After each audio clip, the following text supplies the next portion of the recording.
AP Deputy Chief Minister Pawan Kalyan addressing on the Pahalgam terror attack. Let's watch.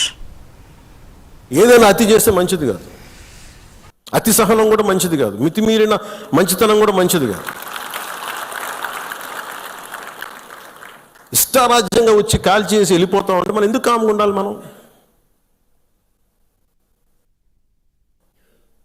మన జన సైనికుడు చనిపోయిన మన జన సైనికుడు మనలో ఎవరైనా కావచ్చు, అది నేను కావచ్చు, మీరు కావచ్చు, ఎవరైనా కావచ్చు. అది ఎంతమంది ఇక్కడికి వచ్చేసి ఉంటున్నారో మనకు తెలియదు, ఏ ముసుగులో ఉంటున్నారో తెలియదు మనకి. సో మీరు వెళ్ళేటప్పుడు ఇది నిరంతర పహార, eternal vigilance is essential element for democracy.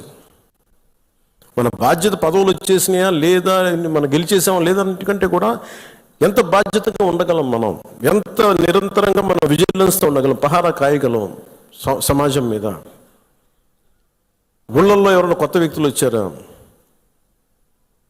అనుమానాస్పదంగా తిరుగుతున్నారా, ఇవన్నీ it's also part of our responsibility. So నాకు ఇది 3 సార్లు యుద్ధం ఓడిపోయిన తర్వాత మన మంచితనం ఇంకా అర్థం చేసుకుంటే ఇలాగ వచ్చి ఇళ్లలోకి వచ్చి చంపుతారు. షికారుకి వెళ్తే, సరదాకి వెళ్తే చంపేస్తారు. దీనికి మటుకు చాలా బలమైన స్టాండ్ తీసుకోవాలి. నాయకులందరికీ కూడా, జన సైనికులందరికీ కూడా, వీరమలందరికీ కూడా ఇది ధైర్యంతో కూడుకున్న పని. ఉగ్రవాదులను ఎదుర్కోవడం అంటే ధైర్యంతో కూడుకున్న పని. Though we are a regional party, we didn't expand as on now, we confine only to state AP, కొంత తెలంగాణ. కానీ మన ఆలోచన విధానం జాతీయవాదం. ఇది మీరు బలంగా ఉండగలిగితేనే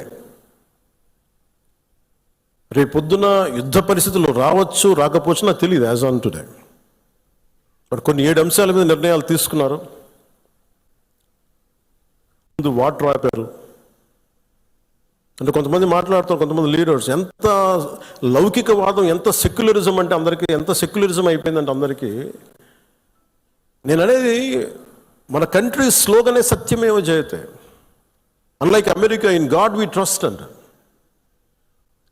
3 కోట్ల దేవతలున్న దేశాలలో మన సత్యాన్ని నమ్ముతాం, కానీ మన అమెరికాలాగా ఇన్ గాడ్ వి ట్రస్ట్ ఒక దేవుడిని పెట్టలేదు మన దేశంలో. We are beyond religion, we are beyond God. Truth is eternal.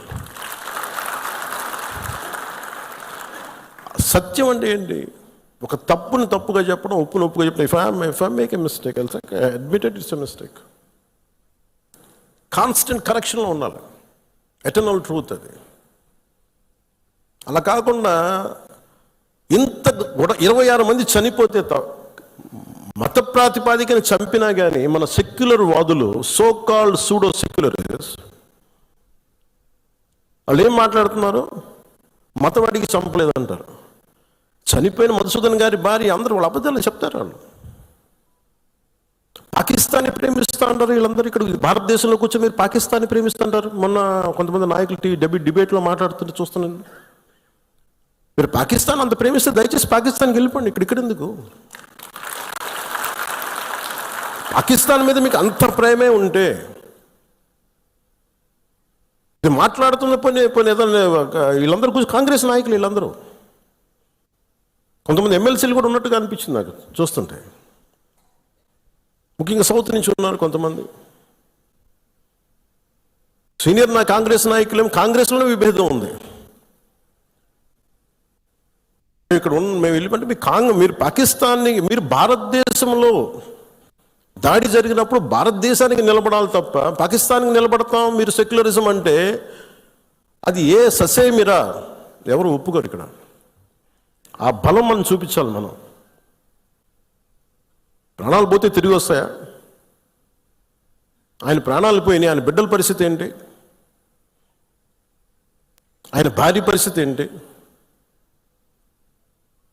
Merit మీద ఉద్యోగం సంపాదించుకున్న అబ్బాయి, ఒకటే కంపెనీలో నిలబడి ఆ మెరిటోరియస్గా ఎదిగినవాడు, ఒకటే మాట ఆయన మా మిస్సెస్ మాట్లాడుతూ ఉన్నారు. మాకు ఏం ఆశలు లేవు సార్, మాకు సింపుల్ ఒక చిన్న మిడిల్ క్లాస్ ఫ్యామిలీ.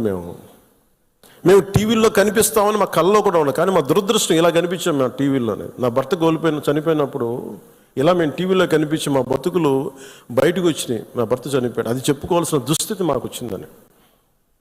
వెళ్ళినప్పుడు బిగినింగ్లో ఆవిడ నన్ను ఎంత ఒకలాగా ఒక నిష్ఠురంగా మాట్లాడారంటే బాధపడుతున్నారు. మిమ్మల్ని అనకూడదని మళ్ళీ అన్నారు. మీరందరూ ఇస్తేనే కదా నమ్మకం. ఇది మోదీ గారి ప్రభుత్వం, ఎన్డీఏ ప్రభుత్వాన్ని కదా మేము భరోసాతో కదా మేము వెళ్ళింది. కాగా మేము కాశ్మీరు ఇన్ని కోట్ల మంది వెళ్ళారని మీరు అందరూ చెప్తేనే కదా మేము వెళ్ళాం కాశ్మీరు. మమ్మల్ని ఇలా పెట్టేశారు ఏంటనేది ఆవిడ మాట్లాడుతుంటే ఆవిడ నాలో మొత్తం భారతదేశ ప్రభుత్వాన్ని చూశారు ఆవిడ. నన్ను ఆ తిట్లు నేను తీసుకున్నాను. సారీ చెప్తున్నారు కానీ నాకు అర్థం లేదమ్మా, మీరు ఎంత తిట్టాలో తిట్టను, ఏం పర్లేదన్నాను. మీ కోపం ఎవడో ఒకరి మీద చూపించాలి, మీరు కోపం మా మీద చూపించిన పర్లేదన్నా అని. ఇంత దారుణంగా ఉంటుంది. నేను అనేది ఏంటంటే మనం నువ్వు ఏదైనా సరే